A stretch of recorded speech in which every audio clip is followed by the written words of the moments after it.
Goodness knows what's going to happen between these two as they're now inside these final 2 or 3 kilometres of the race, as to whether they can split apart. As Pantani's he's going, he's broken the elastic at long last. I thought he'd been locked so much with Tonkov that there was no chance for him to get a greater distance. He needs to take about a minute out of Tonkov, as our camera's gone back down to Guarini, who's really just fighting to hang on into third place. He should be able to get that, but really I've been waiting to see whether Pantani, with his acceleration, could get away from Tonkov. Tonkov took the stage victory yesterday. He stayed with Pantani on the climb, but now he's busted gut and he's blown it, and he really has gone slowly as Pantani suddenly accelerated.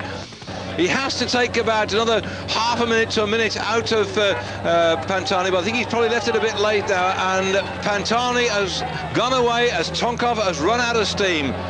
2 kilometres to go then for Pantani. Now in this 2 kilometres, normally on the flat, not much difference would happen because they'd rocket in at maybe taking about 1 minute and 20 seconds to cover each kilometre, about 2.5 minutes. But when you're on the climbs like this, it's going to take a lot longer to get up there, and Pantani will be pushing hard to open up that gap, which this morning was 27 seconds. He'll also get 12 seconds bonus. He will get 8 seconds bonus, Tonkov. So that'll be just 4 seconds between the two at the end, plus whatever Pantani can do here to rescue back some of the time that he needs for the time trial later on. And these seconds are vital, by the way. I don't ramble on about this. Oh, David, shut up. But in 1955,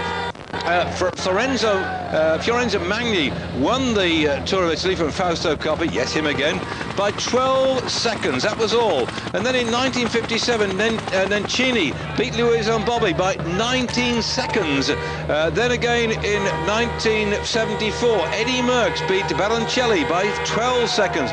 1976, Gimondi beat Johan de Monk by 19 seconds.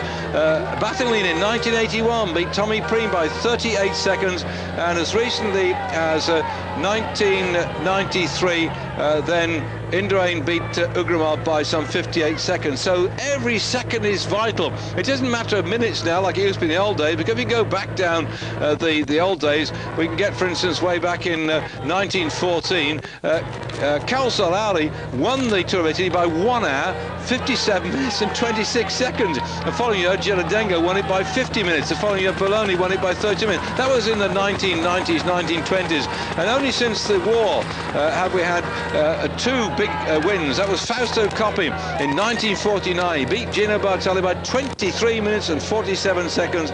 And Carlo Clerici in 1954 beat the Swiss rider Hugo Kobli by 24 minutes and 16 seconds. So except for those 2 big victories since the war's finished, it's very much been down to around about 1 minute to 5 minutes has been the gap, and some of them, as we just said to, have been down there in 12 seconds for Magni in 55, 12 seconds Merckx in 74, Gimondi 12 seconds in 76. So now Pantani fighting to get every second he can, because he can't afford to relax one moment. He's not the world's greatest time trial. Saturday will be a big showdown, the OK Corral, when Pantani and Tonkov will sort out their difference. Because right now, look at the clock running between himself and Tonkov, and he has really gone this final lunge up towards the top, and it really has been a nasty bit. I said the final kilometre is very steep indeed. This is Pantani territory. This is where this man comes out, and this is where Tonkov is taking an almighty pasting.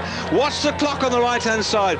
He needs at least a minute out of Tonkov. He's trying to do it all in the last 2.5 kilometres of a race which has gone on 239 kilometres, 150 miles, and the whole thing has erupted in the final 3 kilometres. 42 seconds the gap now, and it's growing.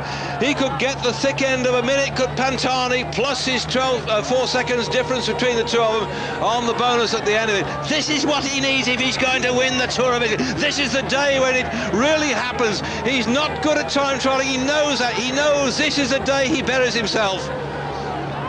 And Pantani wants to ride on. He got congratulated by the